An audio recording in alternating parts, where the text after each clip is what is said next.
Talk to Troops ba yan? Talk to Troops?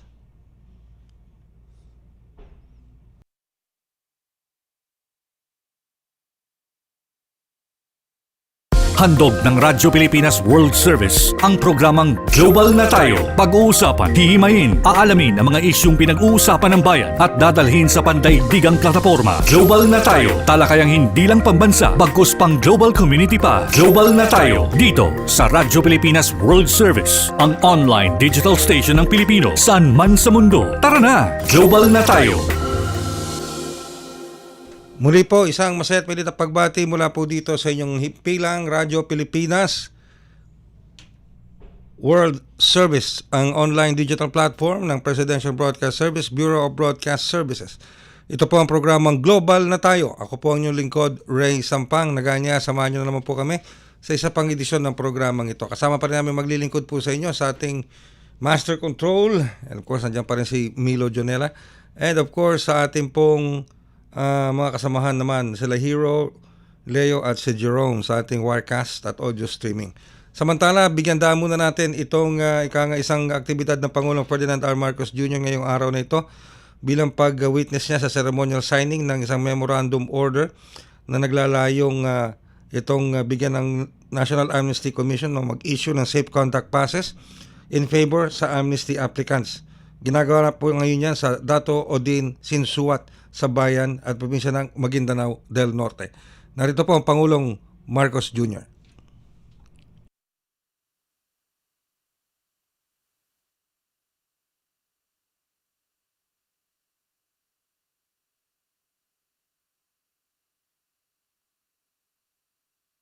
J. Ruiz, the Mindanao Development Authority Secretary, Secretary Leo Magno, BARM Interim Chief Minister, Abdul Rauf Makakua, the Province of Maguindanao del Norte Officer in Charge Governor Sharfudon Tukaw, P. Mastura, and other provincial governors present here today, the Municipality of Dato Odin Sinsuat, Mayor Lester Sinsuat, and other municipal mayors that are here today, National Amnesty Commission Chairperson Attorney Leia Tandora Armamento, the West Mindanao Commander Lieutenant General Antonio Nafarete, 6th Infantry Division Commander Major General Donald Gumiran, Moro National Liberation Front Chairman Muslimin G. Sema, Moro National Liberation Front Vice Chairman Abdul Karim Tan Miswari, fellow workers in government, other distinguished guests, ladies and gentlemen, Assalamualaikum.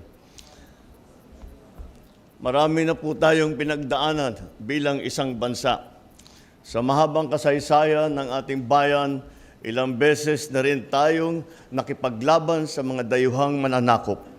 Ngunit ang isa sa pinakamalungkot na yugto sa ating kasaysayan ay ang labanan ng Pilipino laban sa kapwa Pilipino.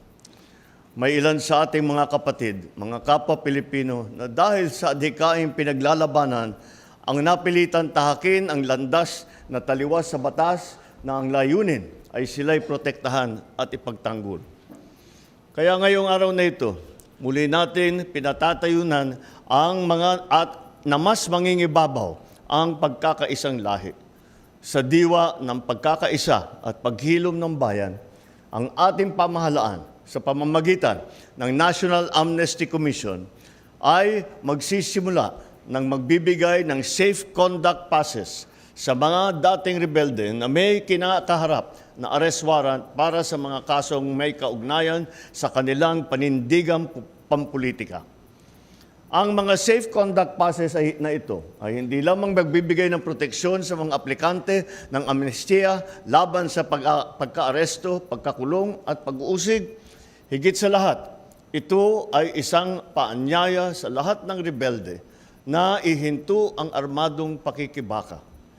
Ito ay isang bagong pahina upang makapagsimula muli.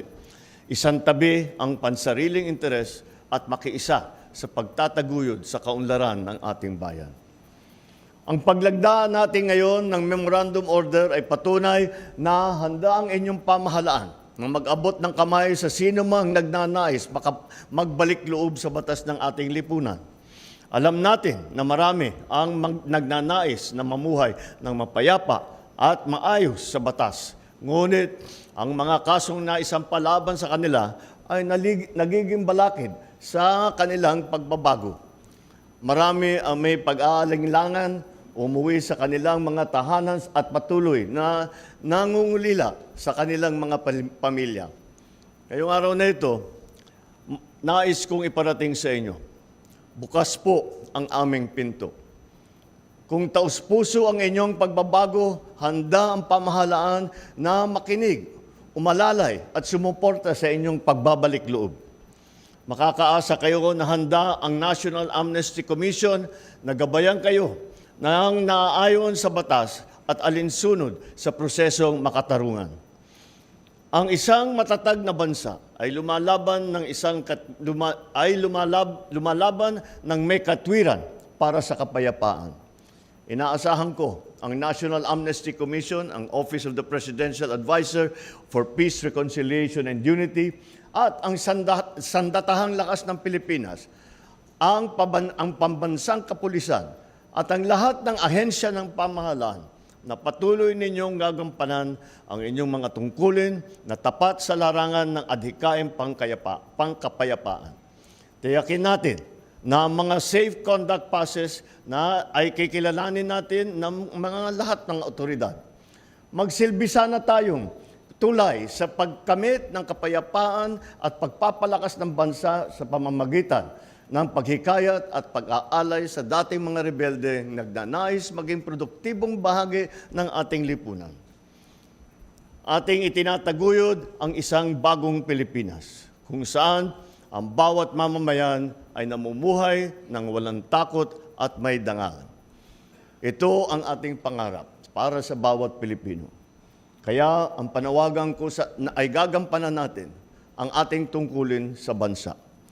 Tulong-tulong tayong itaguyod ang isang bayang nagkakaisa at nagtutulungan sa pag-angat ng bawat Pilipino. Nawat isabuhay natin ang diwa ng pagiging bagong Pilipino. Disiplinado, mahusay, at may pagmamahal sa bayan.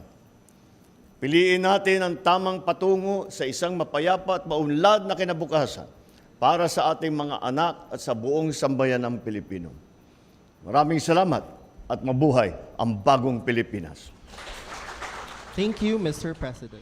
Yan po ang naging talumpati ng Pangulong Ferdinand R. Marcos Jr. dito po sa Maytato Odin Sinsuat, dito po sa may probinsya ng Maguindanao del Norte. Magbabalik po kami makalipas sa ilang paalala. Bilang paggunita sa Semana Santa, pansamantalang mawawala sa himpapawid ang Radyo Pilipinas simula April 17, Huwebes Santo, hanggang April 19, Sabado de Gloria. Magbabalik kami sa regular broadcast sa April 20, Linggo ng Pagkabuhay. Isang ligtas at mapayapang Semana Santa sa ating lahat. Para may maayos na pundasyon para sa kabataang Pilipino, inutos ni Pangulong Ferdinand R. Marcos Jr. na magpatayo ng Child Development Centers or CDCs sa mga low-income barangays sa bansa. These CDCs are venues for the implementation of early childhood care and development center programs and services, especially the early learning programs and family support program. Sa mga center na ito, maaaring makapaglaro, makapagbasa, at makapag-aral ang ating mga kabataan. It can also be used as a resource center for developmentally appropriate learning materials and a laboratory for conducting research, data gathering, and innovations about early childhood.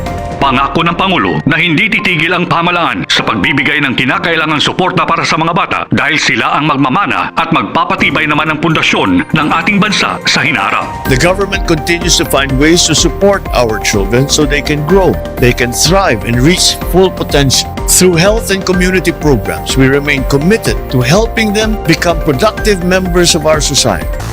Para sa iba pang mga balita at impormasyon, manatiling nakatuto. Tapat sa pag-uulat. Radyo Pilipinas, Radyo Publiko, 738. Saan man, anumang oras, konektado ka sa Radyo Pilipinas World Service Online. Online digital na serbisyo para sa Pinoy sa bagong Pilipinas. Radyo Pilipinas World Service Online. Okay, kayo po'y patuloy na sumusubaybay sa programang Global na Tayo dito pa rin sa impilang Radyo Pilipinas, Radyo Publiko. Ako pa rin po inyong lingkod, Ray Sampang. Ulitin ko po, tayo po ay napapakinggan sa ating Facebook, napapanood sa ating Facebook broadcast live. Sa inyo pong mga Facebook browser, type lamang Radyo Pilipinas World Service. And of course, live din tayo napapakinggan sa ating live audio streaming sa mga oras na ito at sa iba pa natin mga programa. Kung kayo po ay wala pang live audio, PBS Radio app, ay hinihikayat po namin kayong i-upload o i-download itong ating PBS Radio app. Kung kayo po ay may smartphone, punta lamang po kayo sa Google Play at i-type nyo sa browser eBox PBS Receiver. At kapag lumabas na po yan, i-install nyo or i-download nyo. At kapag na-download nyo na po yan, makikita nyo ngayon yung mga himpilan ng Radyo Pilipinas. Naka-tile icon. Nandiyan po yung Radyo Pilipinas 1, Radyo Pilipinas 2 and 3. And of course, ang ating mga FM stations. At ang Radyo Pilipinas World Service tile icon. I-tap nyo lamang po sa Radyo Pilipinas tile icon para mapakinggan nyo na po ang mga programa dito sa Radyo Pilipinas World Service.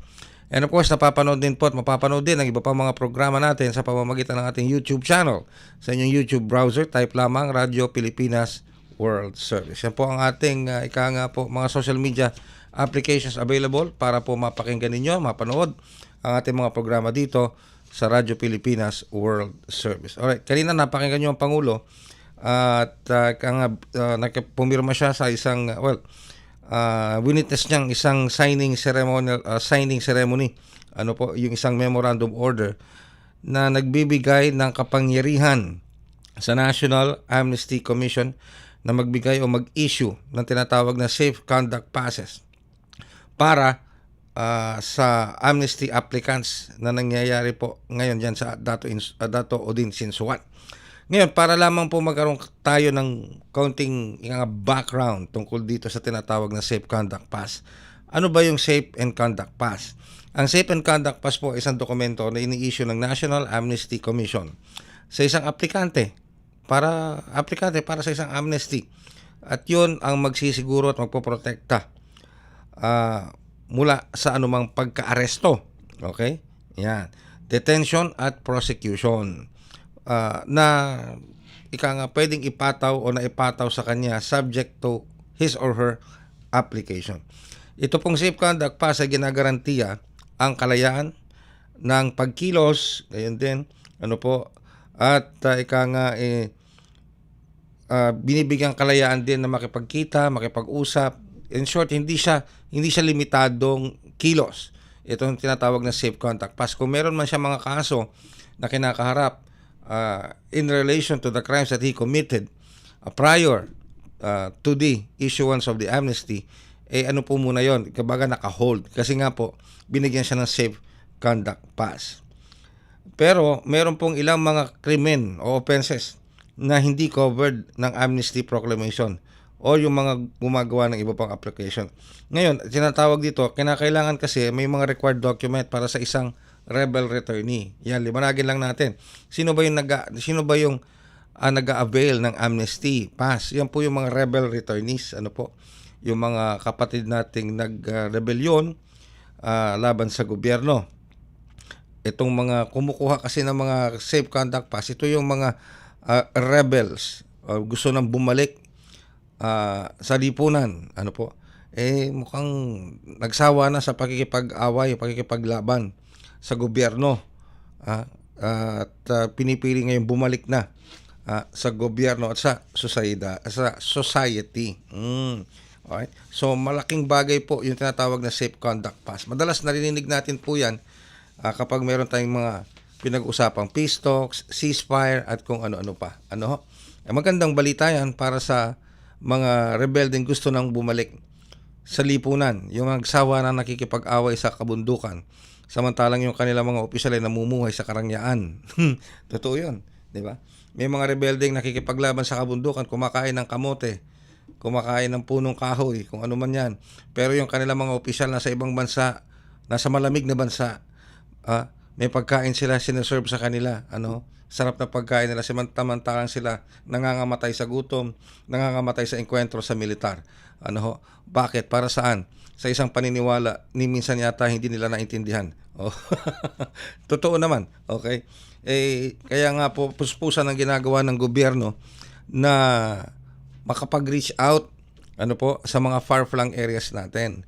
Yung sa mga lugar na hindi nararating ng serbisyo ng gobyerno, yung sa mga lugar na hindi nararating ng mga internet o wifi, sa mga lugar na hindi nararating ng medical na serbisyo ng gobyerno, sa mga lugar na hindi naaabot ng mga social services ng gobyerno, doon sila nagpupunta.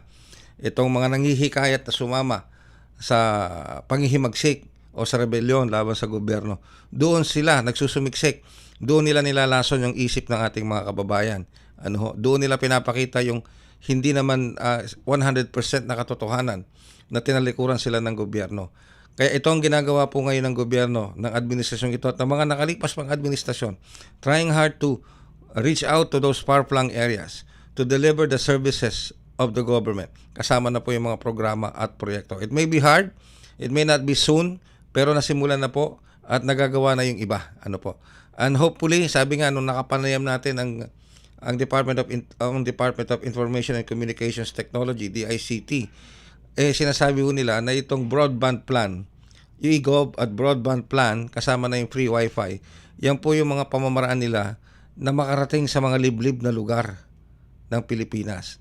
Yung man lamang pong wifi, mga internet, na dapat nagagamit ng mga kabataan, ng mga estudyante sa mga far-flung areas para mapakinabangan nila yung benepisyo ng teknolohiya, para marinig at makita nila yung tunay na nangyayari sa labas ng kanilang komunidad, yung mga pag-unlad, yung mga programa, proyekto ng pamahalaan, yung pakikipag-ugnayan ng pamahalaan sa private sector, at yung masusumidhing hadikain ng gobyerno na maihatid sa kanila yung mga dapat na proyekto at programa, hindi lamang sa infrastruktura, hindi lamang sa agrikultura, kundi sa edukasyon at kanilang kalusugan. Yan. Pero sabi nga, it's easier said than done. Yes, it is. Lalo na kapag nahaluan ng korupsyon. Okay? Well, I'm saying corruption nandiyan yan eh. Di ba? Corruption is there. Pero how we battle corruption is one thing that should be considered, di ba? Okay? Na hindi naman pinapabayaan ng korupsyon. Okay, nandoon ang korupsyon, nandun tayo. Meron talagang korupsyon. Pero syempre, corruption will never thrive kung meron taong nagpapadala sa corruption, tumatanggap ng suhol, di ba? Kung ang isang tao, ang isang bayan tumututol sa corruption will never exist. So ang masakit doon, yun ang totoo. Corruption exists because people allows it to exist. Tumatanggap eh. O kaya pag may nakita, pinapabayaan lang. Bakit? Dahil umiisip nila, ay kasi tatanggap din ako dyan. May share ako dyan. Di ba? So, yun ang nilalabanan. Madaling sabihin na nilalabanan ng korupsyon. Madaling sabihin na dapat itigil ang korupsyon. Pero kung tutuusin po natin, kung talagang pag-aaralan natin ng mabuti, nasa sa atin po yan, sa akin, sa inyo, sa mga susunod na henerasyon. Kasi corruption is deeply rooted in Philippine society. Masakit man pakinggan, but it's true. At hindi lang naman sa Pilipinas may korupsyon. Marami pong mga bansa, lalo na dito sa ating mga kalapit na bansa sa Southeast Asia, also corruption is there. Even sa mga advanced countries. Hindi nga lang maingay, pero mas grabe ang korupsyon. Mas matindi. Pero bakit ko sinasabi yan? Kaya ko sinasabi, bakit ako pumunta sa issue ng korupsyon? Because corruption interrupts, no? Or pinipigil niya, nababawasan niya yung mga dapat na mga programa at proyekto ng pamahalaan na mapunta sa ating mga kababayan sa mga far-flung areas. Yung mga programa at mga serbisyo ng pamahalaan na dapat na tatamo ng ating mga kababayan. Kaya kayo nasa syudad, kaya kayo nasa probinsya. Kaya doon, sa corruption na yan, dyan kinukuha ng pagkakataon ng mga leaders ng mga rebelde na lasunin ng isip ng ating mga kababayan na nasa far-flung areas na hindi nararating ng serbisyo ng gobyerno. Kaya't puspusan po ang ginagawang ng administrasyong ito para maabot ang ating mga kababayan sa mga far-flung areas sa pamamagitan ng mga programang ito. Plus, itong pagbibigay ng amnesty sa mga rebel returnees. It's a sign of faith para sa halimbawa, ako ang gobyerno, halimbawa si Jerome ang rebel returnee, okay, nagbabalik ka na, nakita mo na yung pagkakamali mo, pagod ka na, pagod na rin ako sa pakikipaglaban. Una-una, in the first place, hindi tayo dapat naglalaban dahil magkapatid tayo, magkalahi tayo, pareho tayong Pilipino. Why are we fighting each other? Ganun yun, di ba? Bakit tayo nagpapatayan? Magkalahi tayo, magkababayan tayo, di ba? So, sige, bibigyan kita ng amnesty bilang pagpapakita ng aking tiwala sa iyo na ikaw ay magbabalik at nakita mo na yung kamalian na ipinakita sa iyo ng mga naghubog sa iyo kung paano ka naging rebelde. So, bumalik ka na sa lipunan, bumalik ka na sa mga mahal mo sa buhay, magsimula ka ng bagong buhay, meron kang Rebel Amnesty Pass. And with that, maraming salamat po at sana yung mga tatanggap ng Rebel Amnesty Pass, yung Amnesty Pass na yan na pinagkakaloob ng gobyerno sa panguno ng Pangulong Marcos Jr., sana po ay magamit nyo ng gusto, magamit nyo ng tama at makapagsimula po kayo ng panibagong buhay sa ilalim ng bagong lipunan. Maraming salamat po. Ito po ang inyong lingkod, Ray Sampang, at ito po ang isang edisyon ng Global na Tayo.